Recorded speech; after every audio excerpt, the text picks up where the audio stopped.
అన్న అంటే క్రాంతి అంటే వికసించే నాకు అన్న పేరు మాట్లాడుకుంటూ అన్న రాగానే ఒక మాట చెప్పాడు. మొదట్లోనే తెలంగాణకు ఆల్టర్నేటివ్గా ఒక పార్టీ అవసరం. ఆ పార్టీ ఫెస్టివల్లో కూడా స్థానికస్తులకే వ్యాపార అవకాశాలు కల్పించుకోవడం అంటే కల్పించడానికి మేము ఆ లైన్ తీసుకుంటామని చెప్పాడు. 100కు 200% మా పార్టీ కూడా అదే లైన్ తీసుకుందన్నా. ఇంకా మీరు అంటే ఏమంటారంటే బలంగా దీన్ని కనుక ప్రజల్లోకి తీసుకెళ్తే ఈ పార్టీలన్నింటినీ మనం ఓడించవచ్చు. ఎందుకనంటే ఎందుకు అయిపోయింది మార్వాడి ఉద్యమం, మీరు ఎందుకు చేయట్లేరు అని చెప్పేసి ఒక మేధావి ఆర్ఎస్ఎస్ మేధావి మురళీ మనోహర్ ఇదే వేదికగాడు శ్యామ్ గాడు రామ్ గాడు అంటే రగ్ అన్నని నన్ను డైరెక్ట్గా పేరు తీయలేక రగ్ గాడు శ్యామ్ గాడు వీళ్ళందరూ లక్షల కోట్ల రూపాయలు తీసుకున్నట్టు ఊరే నాయన రూమ్ కిరాయికి కట్టుకోలేక చచ్చిపోతుండ్రు, కారు ఈఎంఐ కట్టలేక అలా లక్షల కోట్లు తీసుకునే వాళ్ళం అయితే మీకంటే పెద్ద పెద్ద కారులో తిరిగే వాళ్ళం. అమిత్ షాతోని మోడీతోని విందు భోజనాలు చేసుకుంటుండే వాళ్ళం. మోహన్ సాబ్ మీరంటే నాకు గౌరవం అనేది మీరు నోరు అదుపులో పెట్టుకోవాలి. అటువంటి వ్యక్తులం కాదు మేము. అవసరమైతే మాకు తెలిసిన వాళ్ళ దగ్గర 5 రూపాయలు అడుక్కొని తీసుకుంటాం తప్ప దొంగతనం చేసి ఉద్యమాలను అడ్డం పెట్టి మీలాగా దోపిడీ చేసేవాళ్ళం కాదు. ఆ పనులంతా కరీంనగర్లో ఎంపీలు గ్రాండెడ్ వ్యాపారులను తెచ్చుకుంటూ చేస్తున్నారంట. మీరు వాళ్ళ మీద పడండి, మా మీద కాదు. ఎస్, ఎందుకు ఆగిపోయిందనంటే ఈ దేశంలో ఒక నానుడు ఉన్నది. అంటే కమ్యూనిస్టు పార్టీలకేమో కార్మిక వర్గ జాతీయవాదం, బీజేపీ వాళ్ళదేమో హిందూ జాతీయవాదం, ఇంకోటి కాంగ్రెస్ వాళ్ళదేమో స్వతంత్ర జాతీయవాదం, వాళ్ళది కూడా జాతీయవాదం, బహుజన ఐడియాలజీతో ఉన్నటువంటి వాళ్ళు బహుజన జాతీయవాదం. మరి తెలంగాణ అస్తిత్వవాదంతో పనిచేసేటువంటి పార్టీలే. అందుకే వాళ్ళ భయం ఏంటంటే వాళ్ళ మనసులలో ఉన్నది. చాలా మంది కాంగ్రెస్ పార్టీలో ఉన్నటువంటి స్వర్ణకారులు లేకపోతే వైశ్యులు వాళ్ళందరూ కూడా ఉద్యమానికి మద్దతు తెలియజేశారు. ఇది పర్సనల్గా మేము పార్టీ అంటే మా పార్టీ లైన్లో కాకుండా మా సంఘం లైన్లో మేము పనిచేస్తా ఉన్నాం, ఇది మా వృత్తులకు సంబంధించినటువంటిది, మా ఉపాధికి సంబంధించినటువంటిది అనేసి వాళ్ళు రోడ్లు ఎక్కారు. కానీ పార్టీ లైన్లో మరి చేస్తారంటే చేయలే. అందుకే ఆయన మైనంపల్లి హనుమంతరావు ప్రెస్ మీట్ పెట్టి చెప్పాడు, మేము ఖండిస్తున్నాం అన్నాడు ఆయన. కాబట్టి మనం ఏమంటున్నాం అంటే క్రాంతన్న స్టార్టింగ్లోనే చెప్పాడు, ఎస్ ఈ నేలకు ఓ ఆల్టర్నేట్ పార్టీ అవసరం అన్నాడు. 100కు 200% నాకైతే చాలా సంతోషం. నువ్వు పార్టీ పెట్టానా, అందరం కలిసి పనిచేద్దాం. ఈ ఉత్తరాది ఆధిపత్యానికి వ్యతిరేకంగా పోరాటం చేయాల్సినటువంటి అవసరం ఉంది. ఈ ఉద్యమాన్ని లేవనెత్తినప్పుడు పాట్ మార్కెట్లో మోండా మార్కెట్లో లేవనెత్తిన తర్వాత ఒక దళితుణ్ణి ఒక ముదిరాజుని ఒక యాదవ్ని కొట్టిన తర్వాత అసలు ఈ తెలంగాణ శ్యామ్ గాడు ఎవడు, ఈయన పేరు ఏం పేరు, ఈయన ఊరేం పేరు, లేకపోతే దీనికి ఎంత ఆస్తున్నది, వీళ్ళ మతం ఏంది, ఈయన కులం ఏందని మొత్తం తీశారు.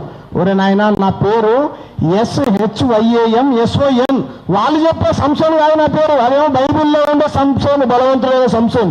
నాకు బైబిల్ మీద భగవద్గీత మీద ఖురాన్ మీద మూడింటి మీద పట్టున్నది. మా ఇంటికి వచ్చి చూడండి, మా చెల్లె పొద్దునాడు శివుని పూజ చేయని ఇంట్లోకెళ్ళి వెళ్ళదు. చాలా మంది జర్నలిస్టు మిత్రులు మా ఇంటికి ఇంటర్వ్యూల కోసం వచ్చినప్పుడు మా ఇంట్లో హిందూ దేవుళ్ళు ఉంటారు, వేరే దేవుళ్ళు ఎవరు ఉండరు. నేనేమంటున్నానంటే మిషనరీ హాస్టల్లో చదువుకోవడం ద్వారా మా అయ్యకు చదువు రాదే, మా అమ్మకు చదువు రాదా, ఇంటికి పెద్ద కొడుకుని నేను ఒక్కడే, వాళ్ళిద్దరికి చదువు రాదు. సెయింట్ పీటర్స్ బోర్డింగ్ హోమ్ అని అంటే మీరు ఉన్నారు కాబట్టి చెప్తున్నా, మాదిరిపురం అనేటువంటి స్కూల్లో పడేస్తే వాళ్ళు పేరు పెట్టి చదువు చెప్పారు.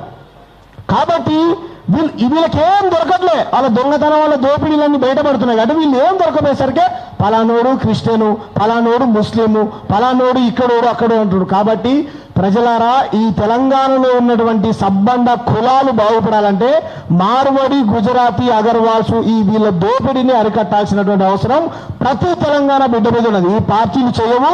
మీకు ఆల్టర్నేట్గా నేను చెప్తా ఉన్నాను, పృథ్వీన చక్కగా చెప్పాడు, ఆల్టర్నేట్ అవసరం అని చెప్పాడు. ఈ తెలంగాణ 100కు 200% ఆల్టర్నేట్ తెలంగాణ అస్తిత్వం కోసం పనిచేసేటువంటి తెలంగాణ పార్టీని ఆదరించండి. పెద్ద పార్టీని చెప్పుకుంటారు వాళ్ళు కూడా వాళ్ళు బీఆర్ఎస్ అదో జాతీయవాద పార్టీ, వాళ్ళు కూడా మారిపోయారు.